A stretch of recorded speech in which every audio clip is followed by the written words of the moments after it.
Well, that was nice. Thank you. Alrighty, so my message today is called The Revolving Door. And according to Wikipedia, the revolving door is an entrance to a large building which I have seen 3 partitions turn about a central axis. It's used to refer to a situation in which the same events or problems recur in a continuous cycle. For their example, they said many patients are trapped in a revolving door of admission, discharge, and readmission. Anybody know anybody that gets in that track? I have known people that way. A place or organization that people tend to enter and leave very quickly. Have you ever had that position or that job where it seemed like people would come to work and the next time they're not there? And then, that's just that revolving door of employment. But according to Wikipedia, the revolving door has nothing to do with our spiritual journey. And I have to disagree with that because I know that the revolving door does have to do with our spiritual journey. And today we're going to take that on a spin. But first let us affirm our statements of truth together, shall we? I am a child of God. I am deserving of good in my life. I am accepting my good now. Well, I have to admit to you that I don't really like revolving doors. And I don't know why that thought came into my head about the revolving door, but I knew again that there was a message there for me. But I don't know about you, but I always have this thing about revolving doors. I don't know if anybody else does, but you walk up to the door and there's people in there and it's going around. And so you start to go forward, but no, here comes the wall. And you think, not yet, can't jump in yet. And then all of a sudden that space comes open for you and you go in. And you grab hold of the handle because you're just not sure what's going to happen. And then what happens is everybody else is walking and you have not begun to walk. So what happens? Your heel hits that wall. And everybody looks at you like, what did you just do? And you stop the whole door, And then you find yourself, okay, I can do this. I can go with the flow. And then the minute you start going with the flow, people start going out and you're thinking, oh, good. I'm going to have this to myself. And you go around, and pretty soon you realize you missed going out the door. So I try to avoid those revolving doors because I just get like crazy in there. But life can be like that sometimes, can it? Yes. Just that exact thing. You just don't know when to step in. You don't know what you're doing when you stop it because you realize your heel just got whacked, and you want to start hopping, but no. And then you don't really know when to leave. And so we get in that revolving door with everything in our lives sometimes. And for people that want to be in control, that's a tough one, isn't it? To just let yourself flow with the spin of that door and to realize when you could come and go. And I don't know, has anybody ever felt like that before? Yeah? Okay, maybe you haven't felt that way with the revolving door, but have you ever felt that way in your life? Yes, I know you have.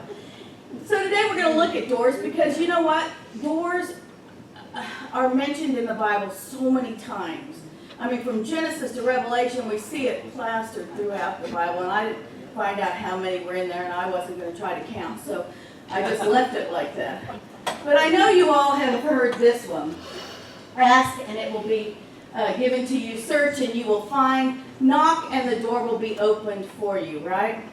And we can figure out from this passage that is relating to our own decision about whether we are going to accept the presence of God in our life or whether we're going to have any kind of connection with that point of oneness, like Reverend Moore was talking about in meditation, and whether or not we're going to recognize the Christ or our own divinity in ourselves and in others. And it is a decision to become aware of that omniscience and omnipresence and omnipotence of God. It is our decision to whether or not we're going to look at that. And we've talked about these qualities before, these God qualities, but I'd like to go over them with you. The omnipotence is the unlimited and all-powerful. We can say God is that, right? Yes. Omniscience is all-knowing. We can say God is that, right? And the omnipresence is everywhere present, right? So we know this holds true for what we know of God. But I've been reading, but does it hold true if we don't call God God? That's the question. You know, I've been reading this new Unity book, and it's a Unity minister wrote it. I guess it's a Unity book. But she says that some people, including herself, has a hard time with the name God. Because she said when she thinks of the word God, she visions this man on a throne, up in the clouds with a beard and everything. So she's been working on that, and she wrote this book to redefine what God was for her. But see, I've never really had that problem with the name God. I know some people do, but I've never thought of the word God as being that man on the throne. You know, I think it was just me thinking, for myself, I could feel the oneness of God. I could know the oneness of God. So God does not mean that man. It means the energy or what we know around us as being the universe or nature, whatever other names we want to call it. And people do in Unity call God all kinds of names. They call God Creator, Mother, Father God. They call God the nature. They call God what's the creative energy that is. All of these things. And of course, if you look at other belief systems, you've got Buddha, Yahweh, and all the gods of Hinduism. And yet they all are talking about this energy or this force in our world that we attribute to God, right? So all of those qualities could relate to all of those things. But when I was reading the book, I was getting kind of irritated. And I kind of felt like I was in that spinning, revolving door because it was going against what resonated with me, what I believed and what I felt. But then I had to stop.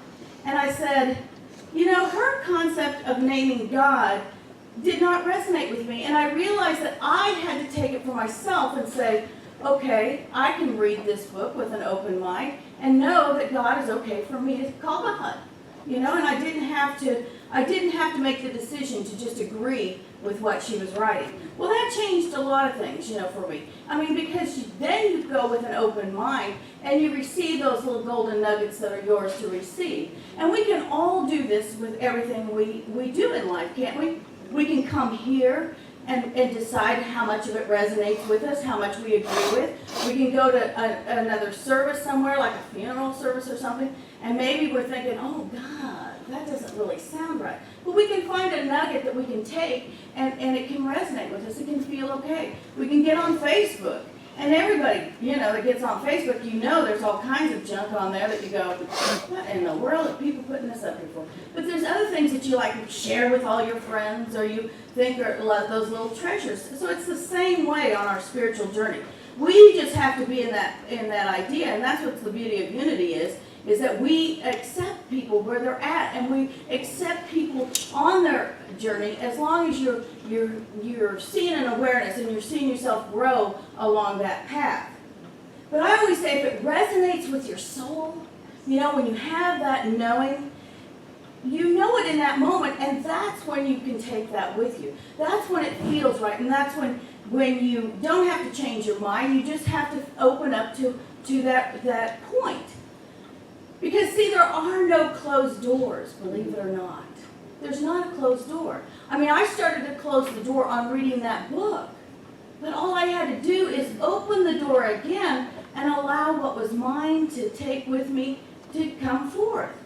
And we can do that, $50. We can do that and find more that can be revealed when we keep those doors open.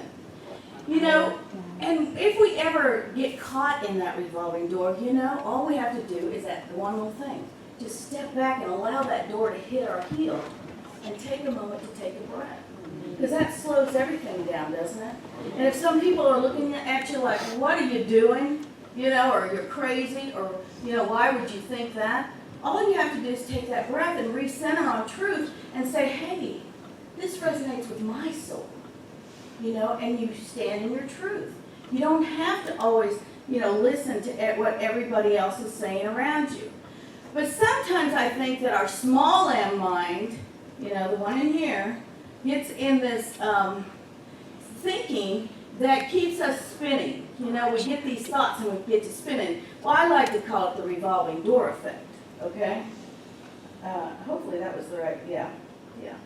So it's called the revolving door effect. So the first thing that happens is your big M mind gets an idea. And for those of you that are new, big M mind is what we call superconsciousness or God coming through you, right? So the big M mind gets this idea. And we know that all the ideas from God are what? Good. Good. And if we can bring them forth, they will bring forth good. So we get this and we feel it in our soul and we're like, wow, that is a powerful thought. Like when I got the revolving door for a title, it's like, wow, that's a powerful thought. I know there's a message there for me. It felt good in my soul. But then what can happen is that our small M mind jumps in and receives that divine idea, and then it starts spinning. And you start thinking, oh, that's a dumb title. Why would I use revolving door? I don't even like revolving doors. You know, and you start doubting and doubting whatever that idea is. And it's the small M mind doing that. And in fact, what we can even do is we'll even start spinning that to the place where we start to feel something in our stomach. You know, we start doubting and we start feeling that chaos in our body, and our stomach is trying to tell us, you know, go back to the wisdom of God, go back to that recenter. But no, we say, oh, I must be hungry, or I must have ate something weird that made my stomach feel weird. Instead of realizing that we are getting a physical signal to recenter on truth and find out, you know, how that idea works. But it's easy for us to go to that place of being in the turmoil and chaos because